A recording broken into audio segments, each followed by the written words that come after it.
నమస్తే welcome to I dream. కొత్త ప్రభుత్వం ఏర్పాటైన తర్వాత తెలంగాణలో టీఎస్పీఎస్సీ నోటిఫికేషన్ల కోసం అభ్యర్థులు 1000 కళ్ళతో ఎదురు చూస్తున్నారు. టీఎస్పీఎస్సీని రేవంత్ రెడ్డి ప్రభుత్వం ప్రక్షాళన చేస్తామని ఆల్రెడీ చెప్పింది కాబట్టి నిరుద్యోగులు ఎన్నో ఆశలు పెట్టుకొని ఎదురు చూస్తూ ఉన్నారు. ఇదే సమయంలో టీఎస్పీఎస్సీలోని కీలక పదవుల్లో ఉన్నవారు ఇప్పటికే రాజీనామాలు చేశారు. అయితే ఈ రాజీనామాలను గవర్నర్ తమిళసై ఇంకా ఆమోదించలేదు. నిన్ననే తమిళసైని సీఎం రేవంత్ రెడ్డి కూడా కలిశారు న్యూ ఇయర్ సందర్భంగా. అయితే తమిళసైతో రాజీనామాల ఆమోదంతో పాటు టీఎస్పీఎస్సీ పైనే ప్రధానంగా చర్చించినట్టు అయితే మనకున్నటువంటి సమాచారం. సో రాజీనామాలపై నిర్ణయాన్ని తీసుకుంటే టీఎస్పీఎస్సీపై తాము ముందుకు వెళ్లేందుకు అవకాశం ఉంటుందని గవర్నర్తో సీఎం రేవంత్ చెప్పినట్టుగా మనకున్నటువంటి సమాచారం. మాట్లాడదాం. మనతో పాటు ఉన్నారు ఇన్పుట్ ఎడిటర్ సంజయ్. ఇప్పుడు అందరూ కూడా నిరుద్యోగులు ఎదురు చూస్తున్నటువంటి అంశం ఏదైనా ఉంది అనంటే టీఎస్పీఎస్సీ ప్రక్షాళన ఎప్పుడు, టీఎస్పీఎస్సీ బోర్డు ఎప్పుడు ఏర్పాటవుతుంది, చైర్మన్ ఎవరు, ఎగ్జామ్స్ ఎప్పుడు అనేది. సో ఏం జరిగే ఛాన్సెస్ కనిపిస్తున్నాయి నిన్న గవర్నర్ని సీఎం రేవంత్ రెడ్డి కలిసిన తర్వాత? సౌమ్య, మొత్తం మీద ప్రభుత్వాలని పడగొట్టిన అంశము Telangana public service commission paper leakage అంశం అని చెప్పుకోవచ్చు. బీఆర్ఎస్ ప్రభుత్వంలో, గత ప్రభుత్వ బీఆర్ఎస్లో పేపర్ లీకేజ్ అంశం ఏదైతే ఉందో గాలివానగా మారి చినుకు మారి గాలి దుమారగా తయారైనటువంటి అంశము మన కళ్ళ ముందు కదలాడుతున్నటువంటి అంశము. అప్పుడు జరిగినటువంటి పేపర్ లీకేజీల అంశము సంబంధించింది రాష్ట్ర వ్యాప్తంగా సంచలనమని చెప్పుకోవచ్చు. అప్పటి నుంచి ఇప్పటి వరకు అప్పుడు ప్రతిపక్షంలో ఉన్నటువంటి కాంగ్రెస్ పార్టీ, ప్రతి పీసీసీ అధ్యక్షుడు ఉన్నటువంటి రేవంత్ రెడ్డి, మేము అధికారంలోకి వస్తే తెలంగాణ పబ్లిక్ సర్వీస్ కమిషన్ రద్దు చేసి కొత్త పబ్లిక్ సర్వీస్ కమిషన్ ఏర్పాటు చేసి నిరుద్యోగులకు ఉద్యోగాలు కల్పిస్తాము, అధికారంలోకి వచ్చిన వెంటనే 2 లక్షల ఉద్యోగాలు ప్రకటిస్తామనేసి అప్పుడు ప్రతిపక్ష నాయకుడిగా రేవంత్ రెడ్డి, ఇప్పుడు ముఖ్యమంత్రిగా తెలంగాణ ముఖ్యమంత్రిగా రేవంత్ రెడ్డి ఒక ప్రకటన వెనుక చాలా ఆంతర్యం ఉందని చెప్పుకోవచ్చు. కొత్త ప్రభుత్వం కొలువుదీరింది. రేవంత్ రెడ్డి ముందల్లా నిరుద్యోగుల యొక్క కొలువుల యొక్క ప్రశ్న ముందే ఉంది. కానీ ఎప్పుడైతే రేవంత్ రెడ్డి ప్రమాణ స్వీకారం చేశారో ముందుగా తెలంగాణ పబ్లిక్ సర్వీస్ కమిషన్ సంబంధించినటువంటి సభ్యులందరినీ రాజీనామా చేయాలి, చైర్మన్గా ఉన్నటువంటి జనార్దన్ రెడ్డి ఐఏఎస్ నేరుగా గవర్నర్ తమిళసైకి తన రాజీనామా లేఖను సమర్పించారు. కానీ వీటిపైన గవర్నర్గా ఉన్నటువంటి తమిళసై ఇప్పటి వరకు ఎలాంటి నిర్ణయం తీసుకోలేదు. నెల రోజులు కావస్తున్నా ఇప్పటి వరకు ఎలాంటి నిర్ణయం తీసుకోలేదు. కాకపోతే రేవంత్ రెడ్డి నిన్న అంటే తమిళసైకి గవర్నర్కు నూతన సంవత్సర శుభాకాంక్షలు తెలుపుతూ గవర్నర్ను కలిసేసి రాష్ట్రంలో నిరుద్యోగుల ఉద్యోగ అవకాశాలు కల్పించాలంటే, ఉద్యోగాలు రావాలంటే తెలంగాణ పబ్లిక్ సర్వీస్ కమిషన్నే ద్వారానే నియామకాలు జరిగితే ఎలాంటి అవకతవకలు జరగవనేసి రేవంత్ రెడ్డి ఉన్నటువంటి ముందున్నటువంటి ఒక ముఖ్య ప్రశ్న అని చెప్పుకోవచ్చు. ఇందులో భాగంగా ఈ తెలంగాణ పబ్లిక్ సర్వీస్ కమిషన్ సంబంధించినటువంటి ఎవరిని చైర్మన్గా ప్రకటిస్తే బాగుంటుంది, ఇందులో మెంబర్స్ని ఎవరెవరు చేయాలి అనే ఉద్దేశం నుంచి గత 2 రోజులుగా తెలంగాణ పబ్లిక్ సర్వీస్ కమిషన్కి సంబంధించినటువంటి సమావేశాలు 1 by 1 కొనసాగుతూనే ఉంది. కాకపోతే ఒకటి, ఇప్పటికే ఐఏఎస్ రిటైర్ అయినటువంటి ఆకునూరు మురళి కావచ్చు, అదేవిధంగా కోదండరామ్ కావచ్చు, హరగోపాల్ కావచ్చు, ఇలాంటి కొంతమంది ప్రొఫెసర్లు కావచ్చు, కొంతమంది రిటైర్ ఐఏఎస్లు కావచ్చు, రిటైర్ ఐపీఎస్లు కావచ్చు, రకరకాల వ్యక్తుల నుండి సమాచారాన్ని సేకరించి తెలంగాణ పబ్లిక్ సర్వీస్ కమిషన్ వల్ల నిరుద్యోగులకు ఉద్యోగాలు కల్పించాలి అంటే ఎలాంటి బోర్డు ఏర్పాటు చేయాలి, ఇందులో పారదర్శకాలు లేకుండా నీతి నిజాయితీగా పనిచేసేటటువంటి వ్యక్తులను మాత్రమే ఏర్పాటు చేయాలనే ఉద్దేశంతో ముఖ్యమంత్రి యొక్క కసరత్తు కొనసాగిస్తుందని చెప్పుకోవచ్చు. నిజంగా కూడా గత 10 సంవత్సరాల నుంచి చేస్తున్నటువంటి ఆకునూరు మురళి రిటైర్ ఐఏఎస్ ఎవరైతే ఉన్నారో నిరుద్యోగులకు ఉద్యోగాలు కల్పించాలి అంటే TSPC Telangana public service commission బోర్డులో అవకతవకలు జరగొద్దు, తెలంగాణ పబ్లిక్ సర్వీస్ కమిషన్ సంబంధించినటువంటి బోర్డు బలిష్టంగా ఉండాలి, అక్కడ ఉన్నటువంటి వ్యక్తులు నీతి నిజాయితీగా పనిచేయాలనే ఉద్దేశంతో మంచి బోర్డు ఏర్పాటు చేస్తే ప్రతి ఒక్క నిరుద్యోగునికి ఉద్యోగ అవకాశం కల్పించవచ్చు, ప్రతి ఒక్క నిరుద్యోగి ఉద్యోగం ఇచ్చే అవకాశము ఈ బోర్డు ద్వారానే కొనసాగుతుందనేసి చాలామంది మేధావి వర్గం కావచ్చు, ప్రొఫెసర్స్ కావచ్చు, రిటైర్ ఐఏఎస్ ఐపీఎస్లు కావచ్చు, రేవంత్ రెడ్డికి చాలా సలహాలు సూచనలు చేయడం జరిగింది. నిజంగా కూడా ఇప్పుడు రేవంత్ రెడ్డి అంటే ముఖ్యమంత్రి రేవంత్ రెడ్డి ముందు ఉన్నటువంటి ఒకే ఒక అంశము, ఆకునూరు మురళి ఒకవేళ టీఎస్పీసీ చైర్మన్గా పెట్టడం వల్ల ఏంటంటే ఆయన చాలా కాలం నుంచి నిరుద్యోగులకు సంబంధించినటువంటి అంశం మీద ఆయన బాగా స్టడీ చేయడం జరుగుతుంది.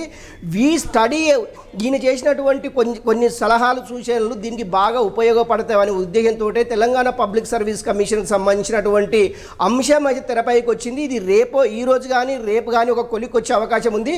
కొలిక్ వచ్చిన వెంటనే ముందుగా అంటే మన గతంలో 2 సార్లు పోసుకుపోయినటువంటి గ్రూప్ 2 ఎగ్జామ్కి సంబంధించినటువంటి నోటిఫికేషన్ అయితే ముందు వచ్చేదాని వల్ల ఈ గ్రూప్ 2 వల్ల సుమారు 25,000 నుంచి 30,000 ఉద్యోగాలు కల్పించే అవకాశం చాలా స్పష్టంగా ఉంది. కనుక ముందుగా ఎప్పుడైతే బోర్డు డిసైడ్ చేస్తుందో, బోర్డు ఎప్పుడైతే నియామకాలు చేపట్టిన వెంటనే ముందుగా గ్రూప్ 1కి సంబంధించినటువంటి గ్రూప్ 2కి సంబంధించినటువంటి నోటిఫికేషన్ విడుదల అవుతుందనేసి నిరుద్యోగులు భావిస్తున్నారు. సౌమ్య.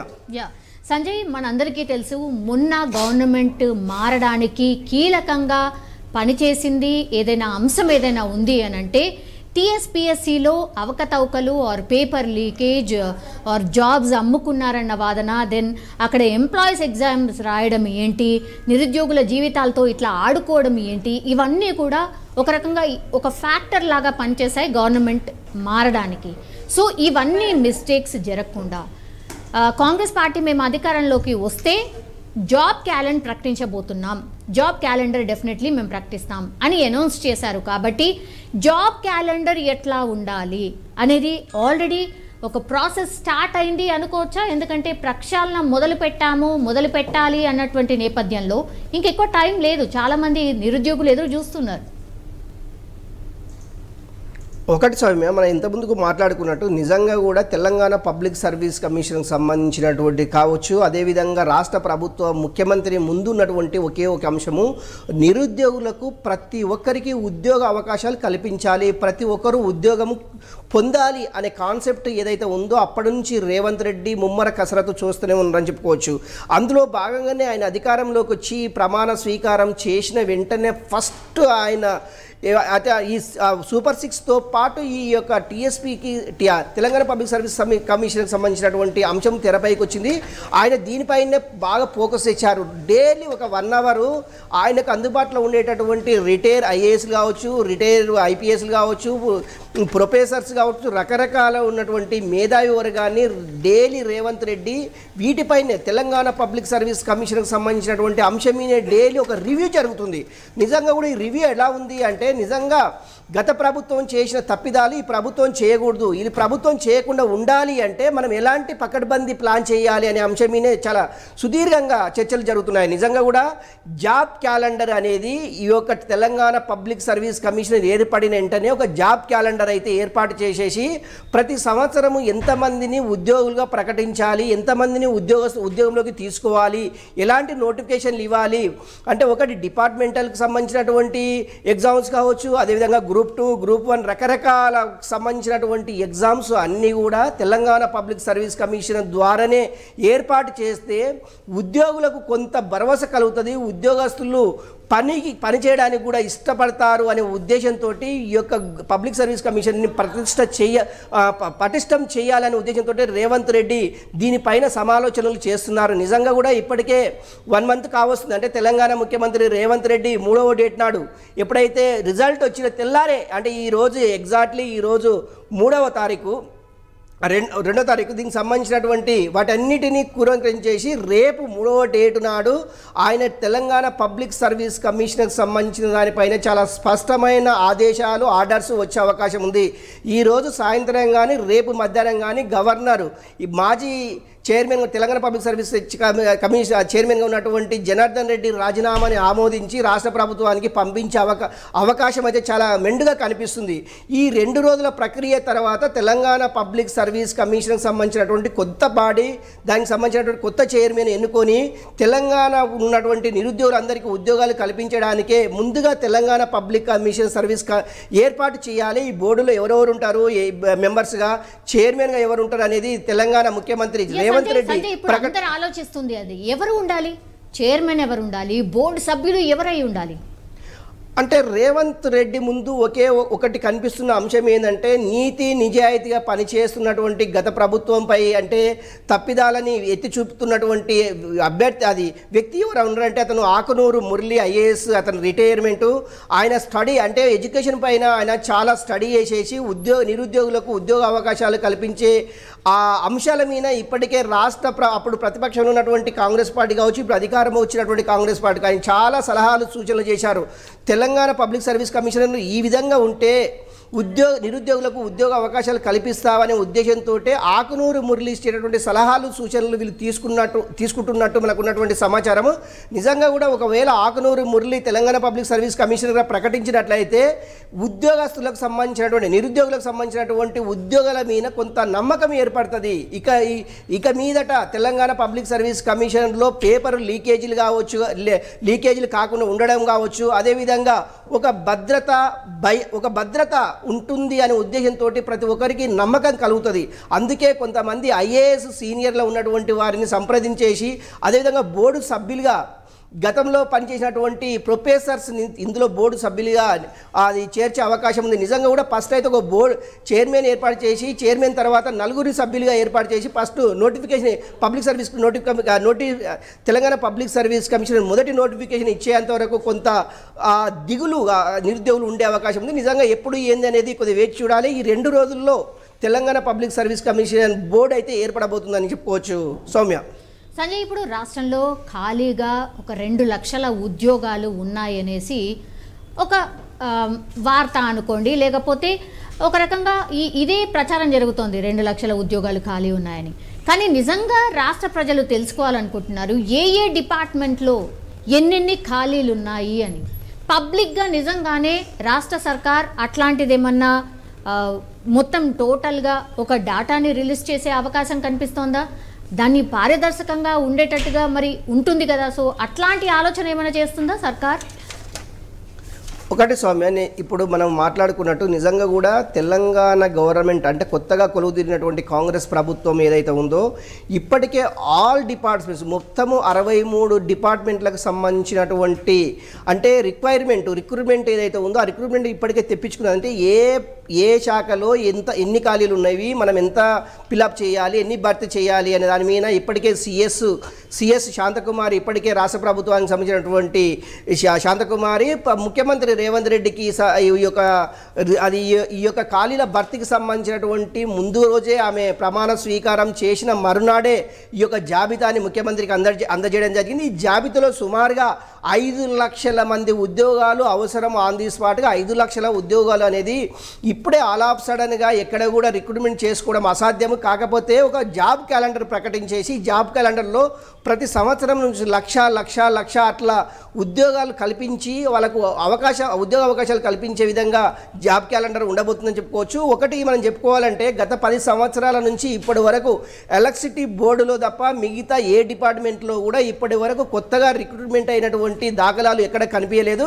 అదేవిధంగా కొంత పోలీస్ డిపార్ట్మెంట్లో కొంత హోంగార్డులకు సంబంధించింది కావచ్చు, కొంత ఎస్ఐలకు సంబంధించినటువంటి నోటిఫికేషన్ వచ్చేసింది. తర్వాత తదనంతరము ప్రతిసారి పేపర్ లీకేజీ అంటూ దాన్ని పోస్ట్పోన్ చేయడము, అదేవిధంగా ప్రభుత్వాలు కూల్చడానికి కూడా తెలంగాణ పబ్లిక్ సర్వీస్ కమిషన్ అనే కారణమైందని చెప్పుకోవచ్చు. ఎందుకంటే పేపర్ లీకేజీ వల్ల నిరుద్యోగుల యొక్క భవిష్యత్తు ప్రశ్నార్థకంగా మారిందని చెప్పడానికి పేపర్ లీకేజీ అంశము చాలా దుమారం లేపిందని చెప్పుకోవచ్చు. అందులో భాగంగానే జాబ్ క్యాలెండర్కి సంబంధించినటువంటి ఉద్యోగాల ఖాళీలకు సంబంధించి ఉద్యోగ ఖాళీలు ఎప్పుడెప్పుడు ఫిలప్ చేయాలి వీటన్నిటిని క్రోడీకరించేసినటువంటి శాంతకుమారి సిఎస్గా ఉన్నటువంటి శాంతకుమారి ముఖ్యమంత్రికి ఈ యొక్క ఖాళీల జాబితా అనేది అందజేశారు. ముఖ్యంగా ప్రతి డిపార్ట్మెంట్లో రిటైర్మెంట్ అవుతున్నారు కానీ కొత్త రిక్రూట్మెంట్ లేదు. దానివల్ల ఇన్ని లక్షల మంది ఖాళీలు అయినని చెప్పుకోవచ్చు.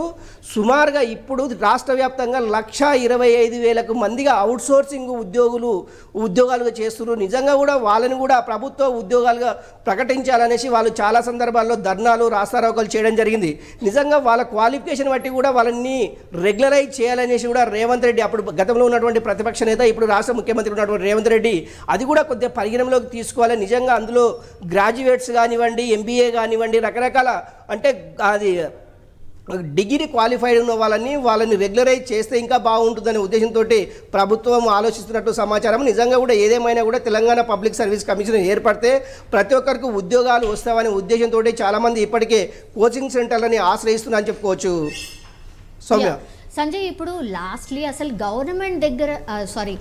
గవర్నర్ దగ్గర ఈ ఫైల్ ఎందుకని పెండింగ్లో ఉంది, ఎందుకని ఆమోదించట్లేదు? వీళ్ళు సభ్యులు రాజీనామా చేసి చాలా డేస్ అవుతోంది, ఎందుకని ఆమోదించట్లేదు? ఒకవేళ ఆమోదం పొందిన తర్వాత నెక్స్ట్ మూమెంటే టీఎస్పీఎస్సీకి సంబంధించిన ప్రక్షాళన స్టార్ట్ అయిపోతుందా? ఒకటి Soumya, governor Telangana public service commissioner చైర్మన్గా ఉన్నటువంటి జనార్దన్ రెడ్డి రాజీనామా ఎందుకు ఆమోదించడం లేదు అంటే దీనికి కర్ణుని సావకు సావలక్ష కారణాలు అంటూ గత ప్రభుత్వం ఉన్నటువంటి బీఆర్ఎస్ కేసీఆర్ నుంచి ఈ యొక్క పరంపర కొనసాగుతుందని చెప్పుకోవచ్చు. ఎప్పుడైతే రాష్ట్ర ప్రభుత్వం గవర్నర్కు ఎప్పుడైతే ఫైల్ పంపించిందో వెంటనే ఆమె చూసేసి దాన్ని సైన్ చేసి పంపించే దాఖలాలు ఎక్కడా లేవు. ఇలాంటి అంశాల మీదనే గవర్నర్ అప్పటి ద్వారానే ఇప్పుడు వ్యవహరిస్తున్నదిగా మనకు స్పష్టంగా కనిపిస్తుంది. ఇప్పటికీ సుమారు 20 రోజులు కావస్తుంది జనార్దన్ రెడ్డి తన రాజీనామా లేఖను గవర్నర్కి పంపి దానిపైన ఇప్పటి వరకు కూడా ఎలాంటి డిసిషన్ తీసుకోలేదు. నిన్న ముఖ్యమంత్రి రేవంత్ రెడ్డి గవర్నర్తో ఇదే విషయం, తెలంగాణ పబ్లిక్ సర్వీస్ కమిషన్ కొత్తగా ఏర్పాటు చేయాలి అంటే అప్పుడు ఉన్నటువంటి జనార్దన్ రెడ్డి యొక్క రాజీనామాని ఆమోదించాలి, కొత్త వారిని ఎన్నుకోవాలంటే కూడా మళ్ళీ గవర్నర్ వద్దకి ఆ ఫైల్ పంపాలి, గవర్నర్ మళ్ళీ దాని మీద సంతకం చేస్తే అప్పుడు కానీ కొత్త బాడీ ఏర్పడదని చెప్పుకోవచ్చు. ఇవంతా కొంత ప్రాసెస్లో భాగంగా కొంత టైము పట్టే అవకాశం ఉంది. అది 2 రోజుల 3 రోజుల 4 రోజుల ఒకవేళ నిజంగా కూడా గవర్నరు దీనిపైన స్పష్టమైన ఆదేశాలు జారీ చేసినట్లయితే వితిన్ 24 అవర్స్లో కూడా ఈ వర్క్ అయిపోయే అవకాశం చాలా స్పష్టంగా ఉంది. నిజంగా ఒకవేళ రాజీనామా అంటే జనార్దన్ రెడ్డికి సంబంధించినటువంటి రాజీనామాను ఆమోదించినట్లయితే ఇప్పుడు కొత్తగా ఏర్పాటు చేసేటటువంటి బాడీని మొత్తం ఫైల్స్ని ముఖ్యమంత్రి గారు నుంచి సిఎస్ గవర్నర్కు పంపించే అవకాశం ఉంది. గవర్నర్ దీన్ని సర్క్యులేట్ అయిన తర్వాత మళ్ళీ గవర్నమెంట్కు రాసి ఓకే అని సంతకం పెడితే మళ్ళీ గవర్నమెంట్ అప్పుడు బోర్డు ఏర్పాటు చేసే అవకాశం ఉంది. ఈ ప్రాసెస్ మొత్తము ఒక 2-3 రోజులు పట్టే అవకాశం ఉంది. నిజంగా కూడా జనార్దన్ రెడ్డి రాజీనామాను ఆమోదిస్తే కానీ ఇంకొక ఫైలు కదిలే అవకాశం లేదు. Soumya, okay Sanjay, thank you so much. మొత్తం మీద అది టీఎస్పీఎస్సీ పరీక్షలపై అయితే రేవంత్ రెడ్డి గత డిసెంబర్ 27న అయితే కీలక ప్రకటన చేశారు. రాష్ట్రంలో ఖాళీగా ఉన్న 2 లక్షల ప్రభుత్వ ఉద్యోగాలను యుద్ధ ప్రాతిపదికన భర్తీ చేస్తామని ఆయన స్పష్టంగా చెప్పినటువంటి సిచ్యువేషన్. టీఎస్పీఎస్సీకి కొత్త చైర్మన్, సభ్యుల నియామకం జరగగానే నియామకాల ప్రక్రియను అత్యంత వేగంగా అండ్ పారదర్శకంగా చేపడతామని కూడా ఆయన భరోసా ఇచ్చినటువంటి సిచ్యువేషన్ ఉంది. So 2024 December 9